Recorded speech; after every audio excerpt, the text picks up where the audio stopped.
அனைவருக்கும் வணக்கம். சிவபுராணம் உரை விளக்கத் தொடரின் 19ஆம் நாள் இன்று.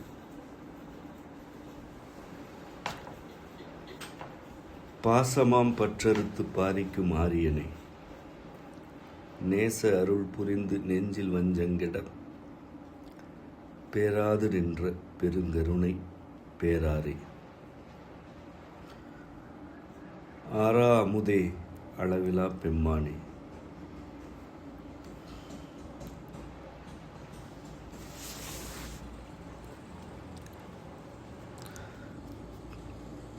பாசம்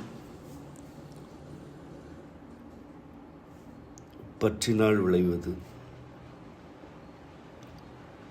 எது பற்றாகிறதோ அதுவே பாசம் என்றாகிறது. அது குறுகிய வரம்பினுள் ஒவ்வொரு மனிதரையும் அடைக்கிறது. அந்த வரம்பினுள் உகந்த சூழல் இருந்தால் பாசமும் பற்றும் இருக்கின்றன. சூழல் மாறுபட்டால் பற்று நிலை பெற முடியாமல் சிதைகிறது.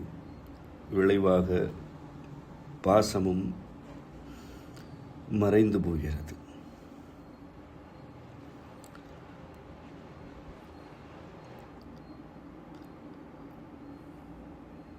இது விலங்கு மனத்திற்கு உரியது என்பதனை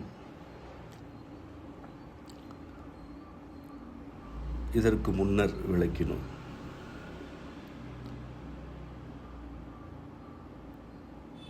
விலங்கு மனத்தில்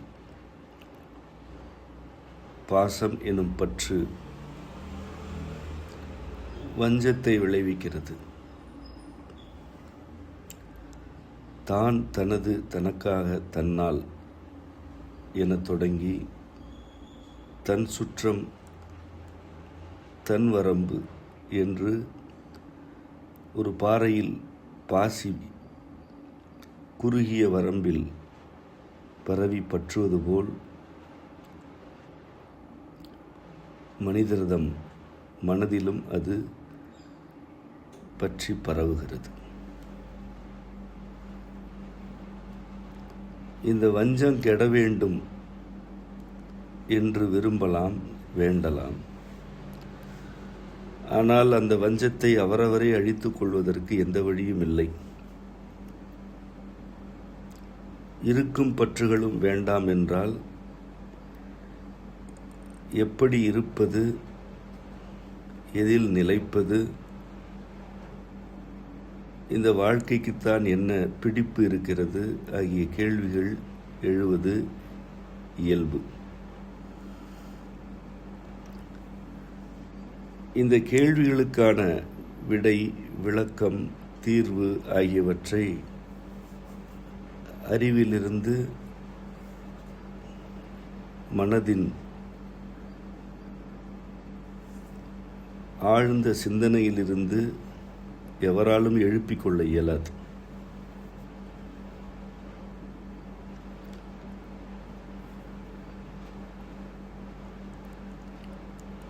தீர்வாக இறைவன் வந்து அருளினால் உண்டு, இல்லை என்றால் இல்லை. இறைவன் வகுத்துள்ள கட்டமைப்புகள் யாவுமே வரம்புகளுக்கு உட்பட்டவை. அந்த வரம்புகளால் நன்மையும் உண்டு, தீமையும் உண்டு. தீமைகளைக் கண்டு அஞ்சி இந்த வரம்புகளை நானே மீறுகிறேன் என்று எவரும் மீற இயலாது. ஏனென்றால் அந்த வரம்புகள்தான் அவரவருக்கு உரிய காப்பு அரண்களாகவும் இருக்கின்றன. அதேவேளை இந்த வரம்புகள் பற்றினை மிகுவித்து வாழ்க்கையை ஒரு சிறை போல் கட்டி வைத்திருக்கின்றன.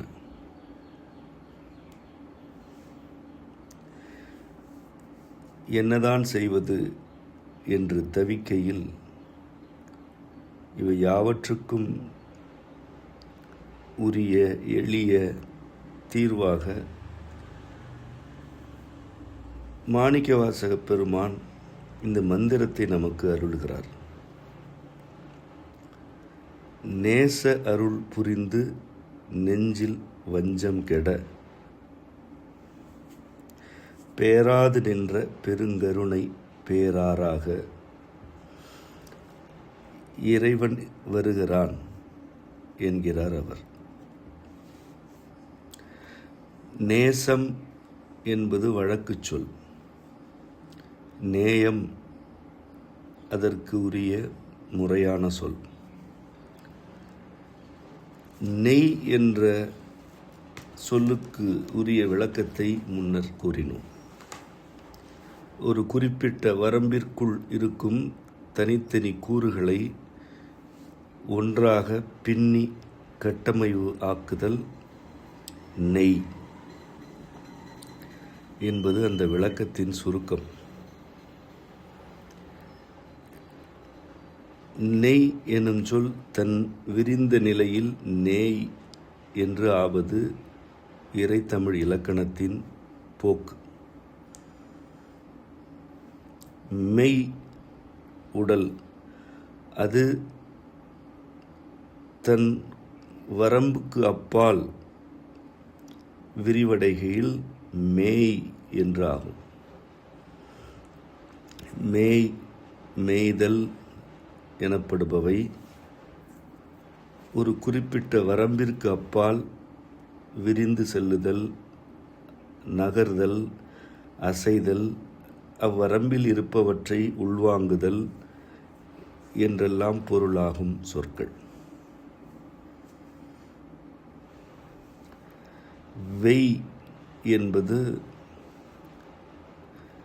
வெயில் என்று ஆகும் ஈரெழுத்து ஒரு மொழி.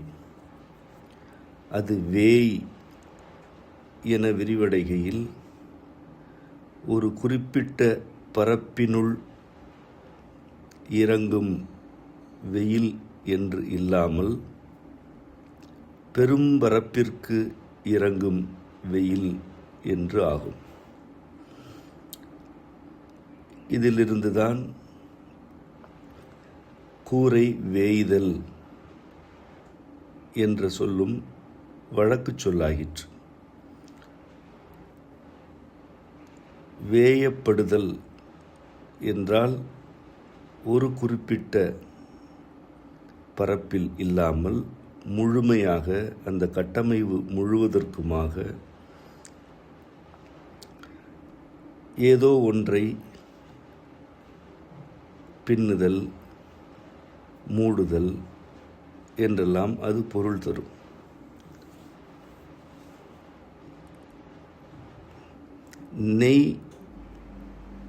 நேய் என வளர்ச்சியுறுகிறது.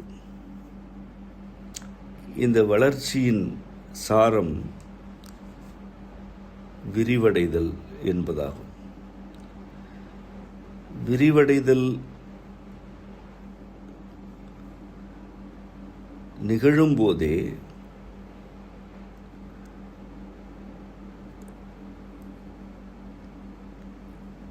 ஒரு குறிப்பிட்ட வரம்பு தன்னை தன் இயல்புகளிலிருந்து மாறாமல் பின்னிக்கொள்கிறது அல்லது கட்டமைத்து கொள்கிறது என்பது இதற்கு உரிய சாரமான கருத்து.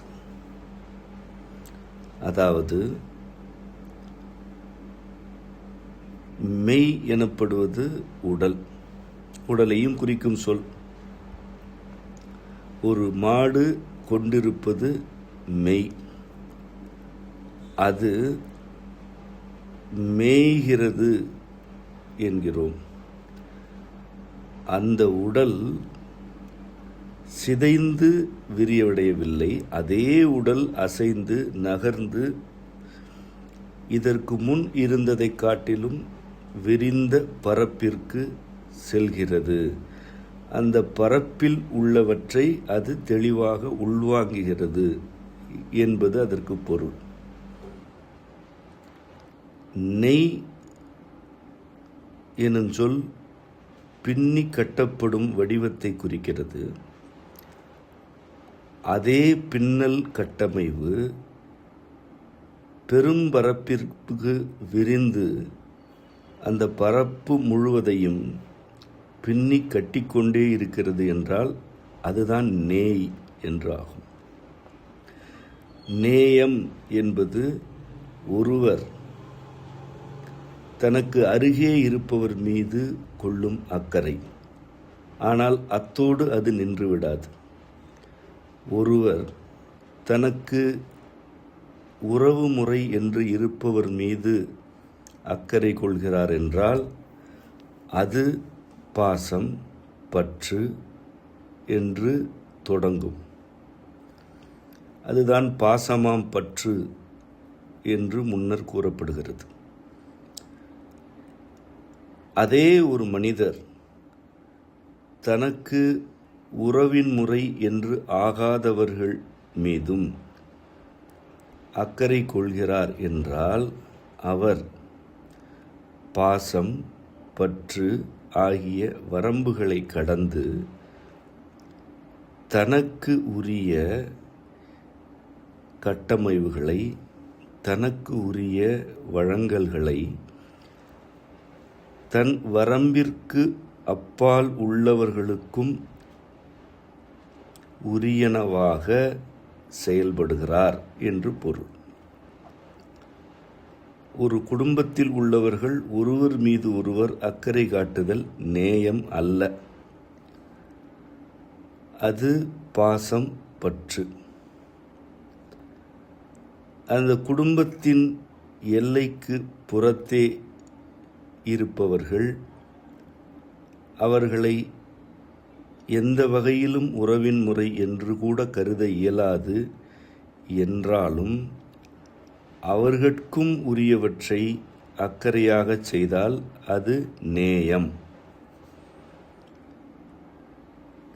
தனக்கு இருப்பவை பிறர்க்கும் வாய்க்க வேண்டும் என்று விரும்புதல் நேயம்.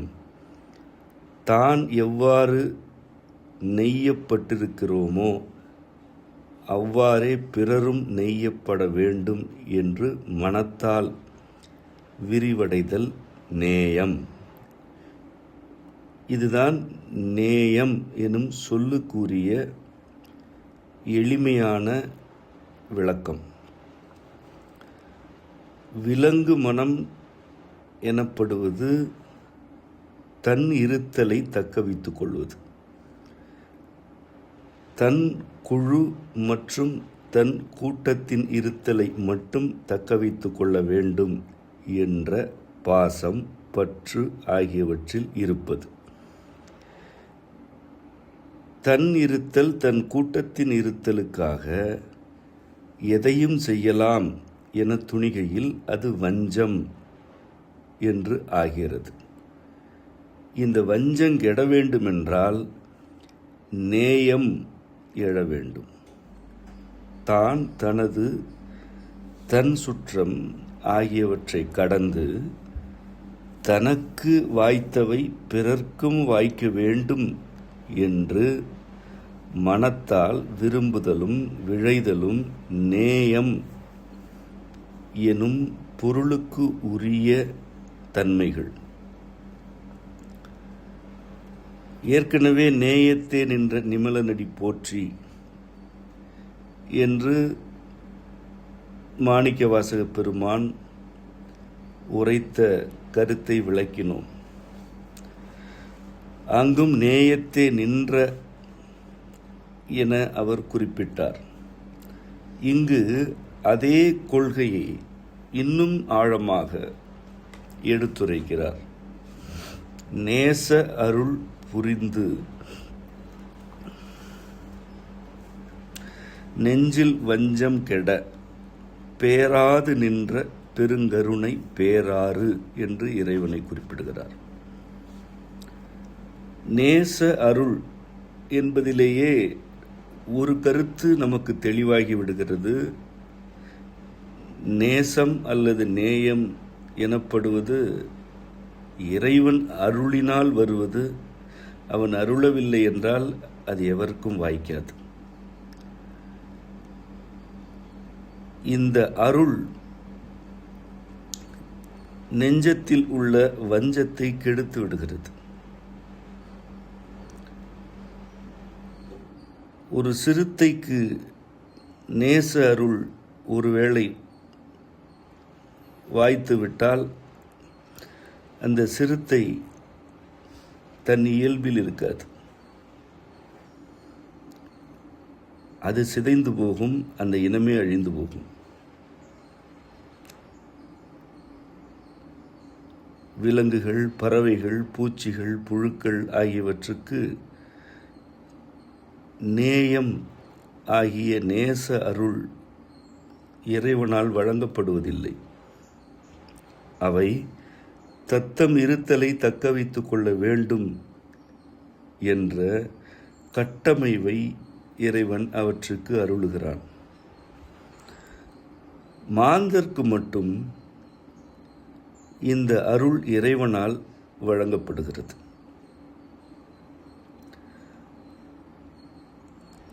மாந்த கூட்டத்துக்கு விலங்கு மனம்தான் இருக்கிறது. இந்த விலங்கு மனத்திலிருந்து விடுபட்டு முழுமையான மனிதர் என்று ஆக வேண்டும் எனில் நேயம் வேண்டும். இதனை அவன் அருளுகிறான். அவன் எப்படி அருளுகிறான் என்பதனை அவர் அடுத்த அடியில் விளக்குகிறார். பேராது நின்ற பெருங்கருணை பேராரே என்கிறார். பேராது என்றால் பெயர்ந்து போகாமல் நிலையாக இருக்கும் என பொருள். பெரும் கருணை என்பதனை விளக்க தேவையில்லை. பேராறு எனப்படுவது பெரிய ஆறு. பேராது நின்ற பெருங்கருணை பேராறு என்றால் ஒரு பெரிய ஆறு ஓடுகிறது. அந்த ஆறு ஓடிக்கொண்டே இருக்கிறது, வற்றுவதில்லை என்று பொருள். இங்கு இந்த ஆறு பேராது அல்லது நிலை பெயராமல் இருக்கிறது என மாணிக்கவாசக பெருமான் தெளிவாக அழுத்தமாக கூறுகிறார். இந்த பேராறு பெருங்கருணை என்று இருக்கிறது. இறைவனது கருணை அல்ல, பெரும் கருணை பேராறு என்று ஓடிக்கொண்டிருக்கிறது. இது நெஞ்சில் உள்ள வஞ்சத்தை கெடுப்பதற்கு உரிய அருளாக வருகிறது. இந்த பெருங்கருணைதான் நேயம் என்ற கொள்கையை மனத்தில் மாந்தர்க்கு அருளுகிறது. இது பேராறு என குறிப்பிடப்படுவதற்கு ஆழ்ந்த பொருள் உண்டு. ஆறு எனப்படுவது என்ன? எங்கோ இருக்கும் உயர்ந்த மலைகளின் சிகரங்களில், புல்வெளிகளில், காடுகளில் பெய்யும் மழை அந்நிலப்பகுதியால் உள்ளிழுக்கப்பட்டு ஆங்காங்கே ஊற்றுகள் எழுந்து சுரப்புகள் மிகுந்து அம்மலையிலிருந்து அருவிகளாக நீர்வீழ்ச்சிகளாக கீழே விழுந்து ஆறு என ஓடத் தொடங்குகின்றன. இந்த மலைகள் எங்கோ இருக்கின்றன. அவற்றின் மீது பெய்யும் மழை ஏதோ ஒரு காலத்தில் பொழிகிறது. இந்த ஆறு இம்மலைகளிலிருந்து வெகு தொலைவில் உள்ள நிலப்பகுதிகளுக்கு விரைந்து வருகிறது. எங்கோ இருந்த புல்வெளிகளின் சுரப்பை, காடுகளில் பொங்கிய ஊற்றை இந்த ஆறு வறண்ட நிலப்பகுதிகளுக்கு எடுத்து வருகிறது. இது ஒரு பெரிய ஆறாக இருக்கிறது, அதாவது பேராறு என்று இருக்கிறது. ஆதலால் இது பெரும் பரப்பிற்கு தன் நீரை வழங்கிக் கொண்டே வருகிறது. இவ்வாறு அது வழங்குகையில் நிலம் வளமாகிறது. ஒரு நிலப்பகுதி மழை பொழிந்தால் மட்டும் பசுமையாக இருக்கும், இல்லை என்றால் அது வறண்டுவிடும் என்று இருக்கிறது. இவ்வாறான நிலப்பகுதிகளில் பன்மயமான தாவரங்கள் முளைப்பதில்லை. மழை பொழியும் பொழுது பல்வேறு புல் வகையினம் முளைக்கிறது, கொடிகள் முளைக்கின்றன, பலவண்ண பூக்கள் முளைக்கின்றன. கார்காலம் முடிவுற்று வேனிற்காலம் தொடங்கிய பின்னர் அவை யாவும் காய்ந்து சருகுகளாகின்றன. வேனிற்காலம் முழுமைக்கும் முள் கொண்ட தாவரங்கள் ஓங்கி வளர்கின்றன. மிக பெரும்பான்மையான வறண்ட நிலப்பகுதிகளில் கள்ளிகள், எருக்கு, ஆவாரை உள்ளிட்ட தாவரங்கள் முளைப்பதை பார்க்கிறோம். இவை பிற உயிரினங்களுக்கு உணவாகாத தன்மையில் சிறப்பானவை. ஆவாரையை ஆடு மாடுகள் உண்பதில்லை. கள்ளிகள் அவற்றுக்கு உணவாவதில்லை. வறண்ட நிலத்தில் உள்ள தாவரங்கள் இவ்வாறு இருப்பதற்கு காரணம் யாதெனில், பிற உயிரினங்களுக்கு உணவாகும் தாவரங்களை வளர்த்தெடுத்தால் அந்த நிலங்களுக்கே உரிய பாதுகாப்பு அழிந்து போகும்.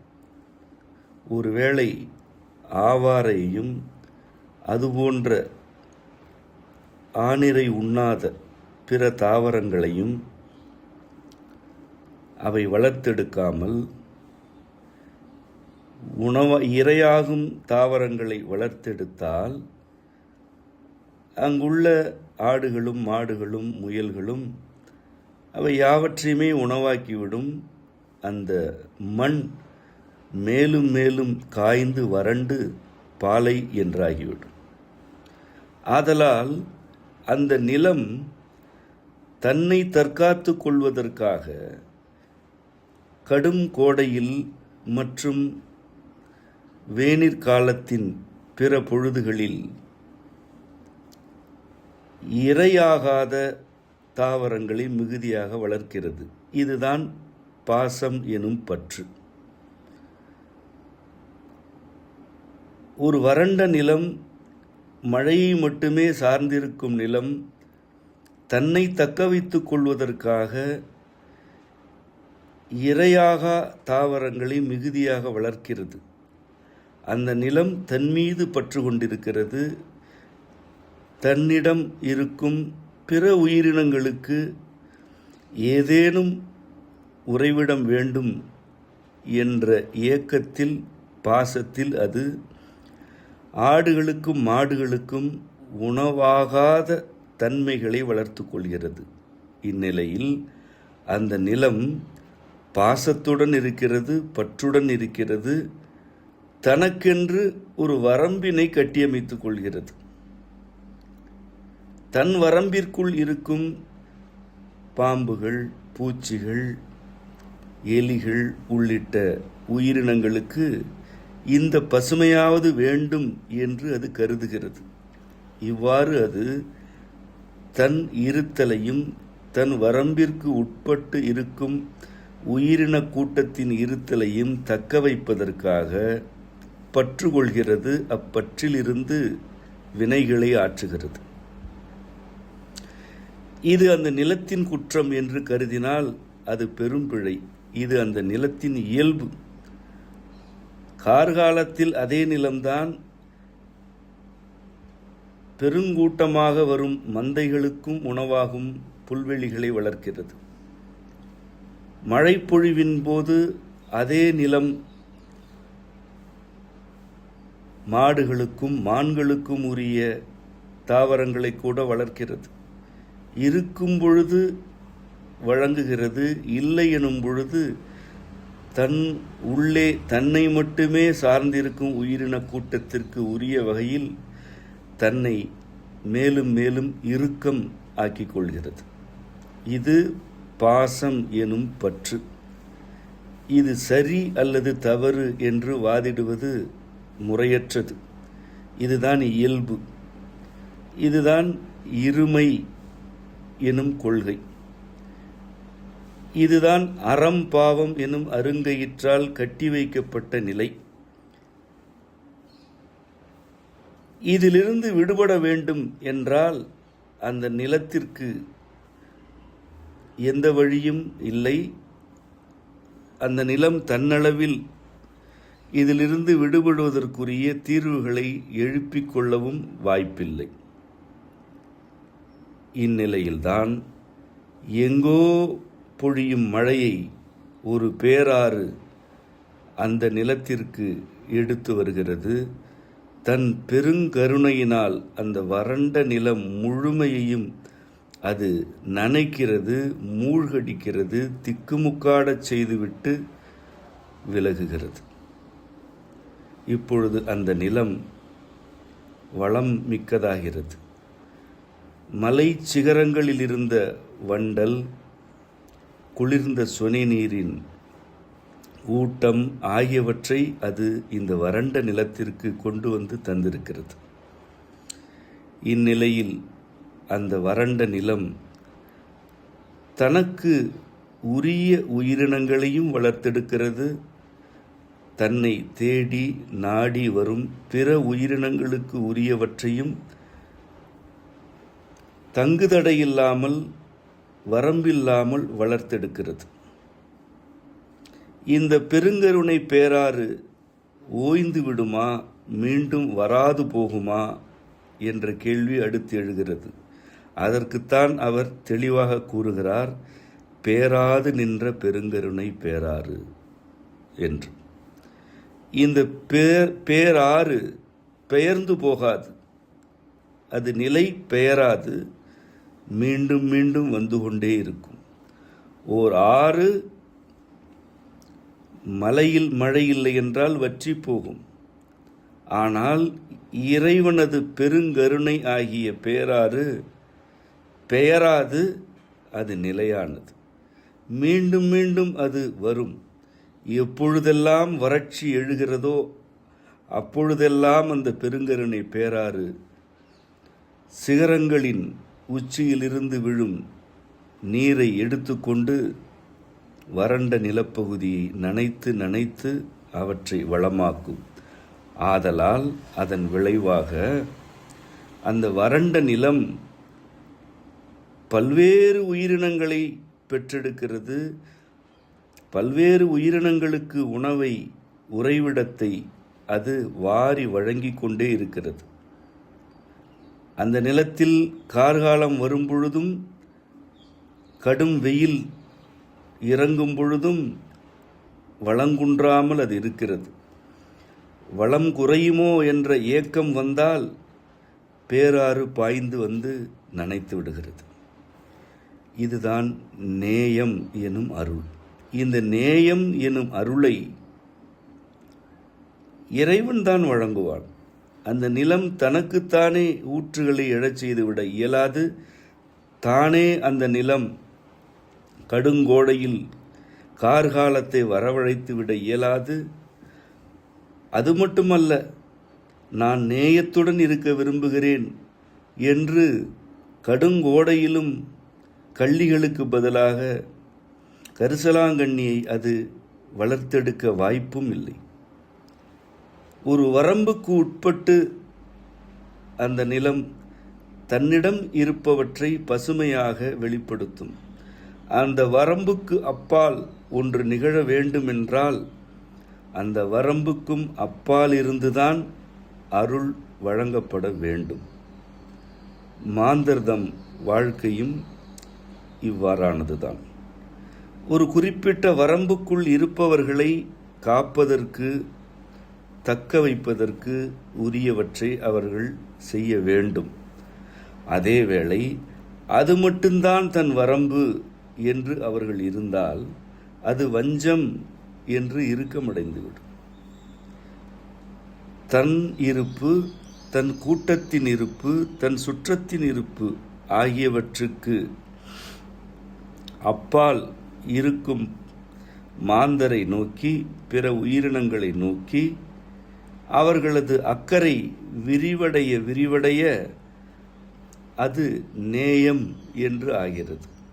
நான் இன்னும் பலருக்கும், இன்னும் பல உயிரின கூட்டத்திற்கும் உரியவற்றை வழங்க விரும்புகிறேன் என்று ஒவ்வொரு மனிதரும் வேண்டினால் அந்த வேண்டுதலுக்கு உரியவற்றை பெருங்கருணை பேராறு என்று இருக்கும் இறைவன் வழங்குவான்.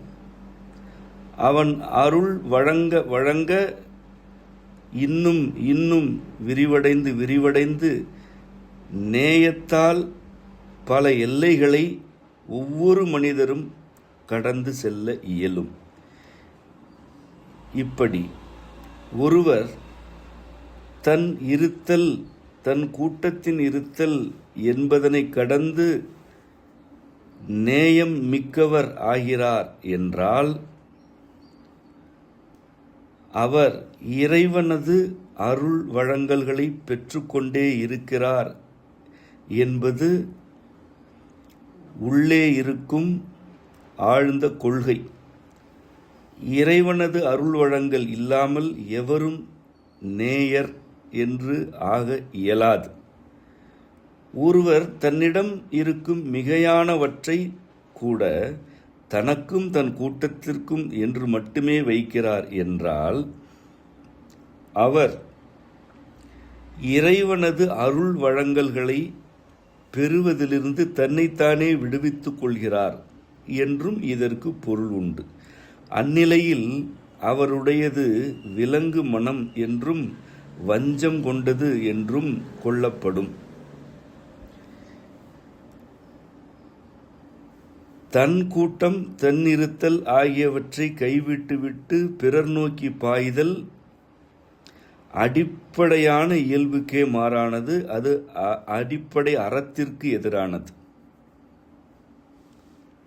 அதேவேளை தன் கூட்டத்திற்கும் தம் சுற்றத்திற்கும் உரியவை இருக்கின்றன என்றாலும் மேலும் மேலும் இருப்பவற்றை அந்த வரம்புக்குள்ளே அடக்கினால் அது பாறையில் பாசி பிடிப்பது போன்று பற்று பிடித்தது ஆகிவிடும். அடிப்படை அறம் எனப்படுவது தன்னை தற்காத்துக் கொள்ளுதல், தன் கூட்டத்தை தற்காத்தல். அந்த அறம் அந்த கூட்டத்தின் வரம்புக்கு உள்ளேயே சுருங்கினால் அதுவே பாவம் என்றாகும். ஏனெனில் அது வஞ்சம். இந்த இருமைகளை கடந்து மீட்சியடைய வேண்டுமென்றால் தன்னை காக்க வேண்டும், தன் சுற்றத்தை காக்க வேண்டும், மேலும் வழங்கல்கள் வேண்டும் என இறைவனை வேண்டி சுற்றத்தின் எல்லைகளை கடந்து பிறர் நோக்கி பாய வேண்டும். இது நேயம். இறைவனது பெருங்கருணை பேராது நிற்கும் பேராறு. ஆறுகள் சூழலுக்கேற்ப இடம்பெயர்ந்து ஓடுவது உண்டு. அவனது பெருங்கருணை பேராறு எக்காலத்திற்கும் இடம்பெயராத நிலை பெயராத தன்மை கொண்டது. ஆதலால் கலங்காமல் கவலை இல்லாமல் அவனது நேயம் எனும் அருளை பெற விழைந்து அப்பெருங்கருணை பேராறு நம்மையும் நனைக்கட்டும் மூழ்கடிக்கட்டும் என்று இருப்பவர்களது நெஞ்சத்தில் இருக்கும் வஞ்சம் அந்த பேராற்றினால் கெடுக்கப்படுகிறது. இதனால் விலங்கு மனத்திலிருந்து விடுபடல் நிகழ்கிறது. ஆரா அமுதே அளவிலா பெம்மானே. அமுதம் எனப்படுவது ஒரு நீர்மம். அது ஒரு மீச்சிறு துளி. இந்த பேரண்டத்தின் சாரம் முழுமையும் தனக்குள் கொண்ட ஒரு நுண்துளிதான் அமுதம்.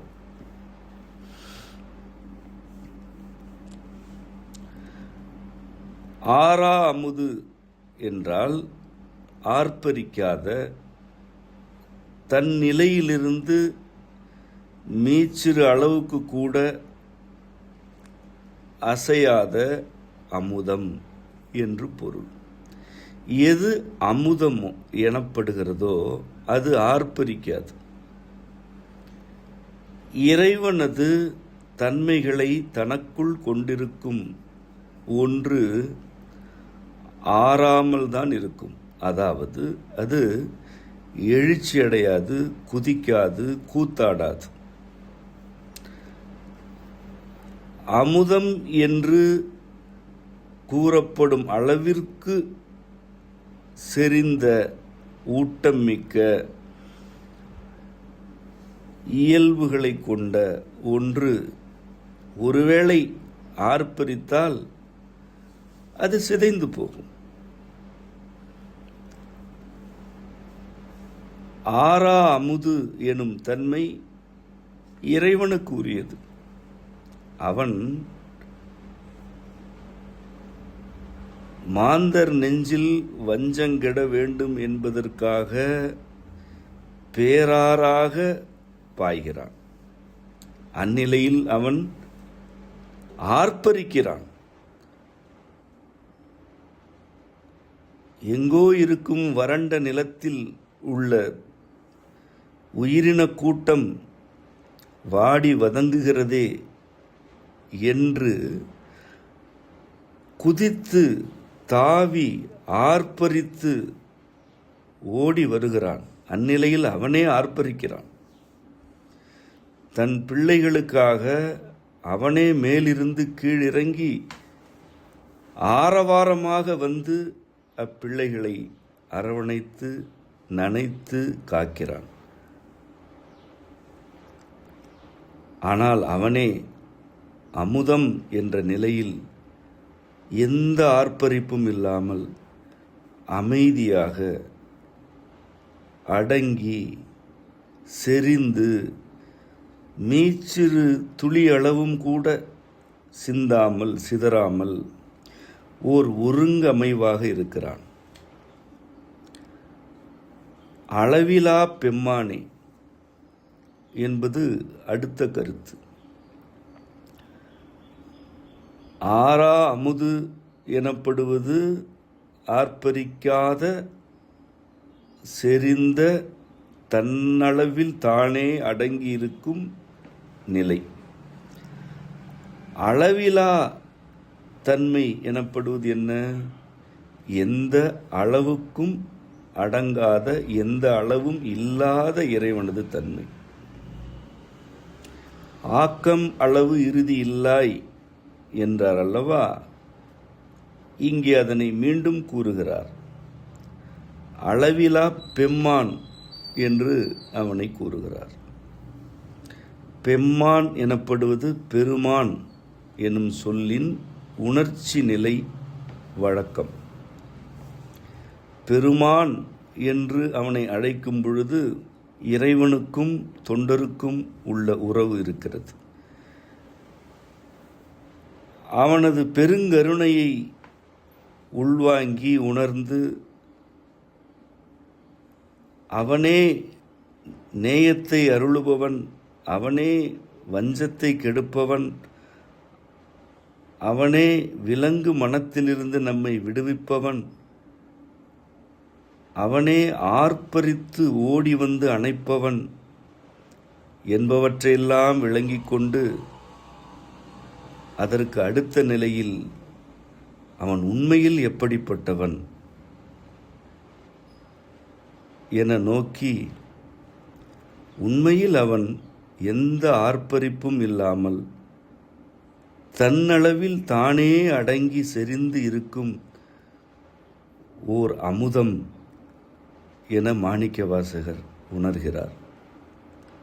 இப்படி தன்னளவில் தானே அடங்கியிருக்கும் அமுதமா நமக்காக கீழிறங்கி குதித்து தாவி ஆர்ப்பரித்து வந்தது. இது அளவே இல்லாத இறைவனது தன்மையா? இதுவா நமக்காக இப்படி ஓடி வந்தது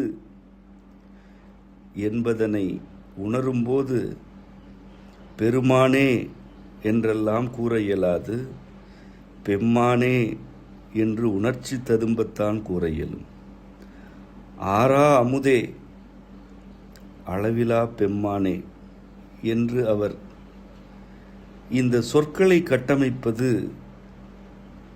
உணர்ச்சி மிகுந்த சொற்களில் வெளிப்படுத்த வாய்ப்பற்ற ஆழ்ந்த கொள்கைகளையும் அந்த கொள்கைகளுக்கு அப்பால் இருக்கும் மனநிலையையும் குறிப்பது. அளவு இல்லாத இறைவன், எந்த அளவிற்கும் அடங்காத இறைவன் அமுதம் என்று அடங்கி இருக்கிறான். அவன் பெருங்கருணை பேராறாகவும் இருக்கிறான். அவனை பெயராது பாயும் பேராறு என பார்க்கிறோம், அமுதமாக பார்க்கிறோம். இல்லை இல்லை, இது பேராறும் இல்லை, அமுத துளியும் இல்லை, இது எந்த அளவிலும் அடங்காதது என்பதனையும் பார்க்கிறோம். இந்த மூன்று நிலைகளையும் பார்த்த பின்னர் உணர்ச்சி மேலிடாமல் இருந்தால் அது ஒன்று அவனை புரிந்து கொள்ளவில்லை என்று ஆகும், அல்லது இன்னும் மனித மனநிலைக்கே வரவில்லை என்றுதான் ஆகும். இந்த படிநிலைகள் வழியாக விலங்கு மனம் இறைவன் அருளால் எவ்வாறு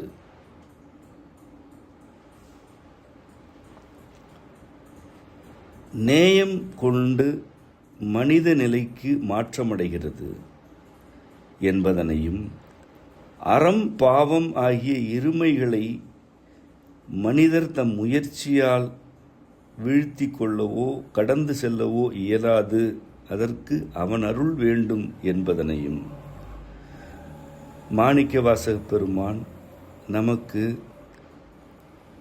ஆழ்ந்த அறிவுரைகளாக அருளி சென்றிருக்கிறார்.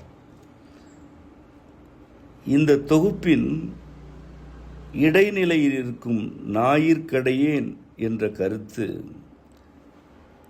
மாந்தர் தம் இருத்தலுக்காக பிறரை சார்ந்து நாய் போல் கடப்பாட்டுடன் இருக்க வேண்டியவர்கள் என்பதனை அவர் தெளிவாக கூறுகிறார். ஆனாலும் அவர் மாந்தரை அவ்வாறு கூறவில்லை, தன்னைத்தானே கூறிக்கொள்கிறார். அவரே ஞாயிற்கடையேன் என்றால் நாம் ஞாயிற்கடையினும் கடையினும் கடையவர்கள் என்றுதான் புரிந்து கொள்ள வேண்டும். ஒருவர் ஒன்று விலங்காக இருக்க வேண்டும் அல்லது மனிதராக மாற்றமடைய வேண்டும். இந்த இரண்டுக்கும் இடைப்பட்ட நிலையில் இருப்பவர்கள் நாய் எனும் நிலையில் இருப்பவர்கள் என்பது கருத்து. கடப்பாடு அற்றிருக்க வேண்டும், ஆனால் பிறரை சார்ந்துதான் இருக்க வேண்டும் என்றால் அது வாழ்க்கையின் முழுமையை வழங்காது. அது வாழ்க்கையை சிதைத்துவிடும் அல்லது வஞ்சத்தை எழுப்பிவிடும். ஒவ்வொருவரும் தன்னைத்தானே தற்காத்து கொள்ளும் அறத்துடன் இருக்க வேண்டும். அதேவேளை தன்னைத்தானே காத்து கொண்ட பின்னர் அல்லது தன்னைத்தானே தற்காத்து கொள்ளும் இயல்பு வாய்த்த நிலைக்கு பின்னர் அடுத்தவர் மேலும் பலர் என்று பிறரை அரவணைக்கும் பாங்கு வேண்டும். இந்த நேயம் இறைவனால் அருளப்படுவது. இது வேண்டும் என வேண்டும் உரிமையை இறைவன் நமக்கு அருளியிருக்கிறான். அதனால் நேயத்தை நாம் வேண்ட வேண்டும் எனும் விருப்பத்துடன் இக்கொள்கைகளை மாணிக்கவாசக பெருமான் சிவபுராணத்தில் அருளிச் சென்றார். இத்துடன் இன்றைய பாடம் நிறைவுற்றது. மீண்டும் அடுத்த வகுப்பில் இணைவோம். உங்கள் அனைவருக்கும் அம்மையப்பர் அருள் நிறைவதாக. நன்றி.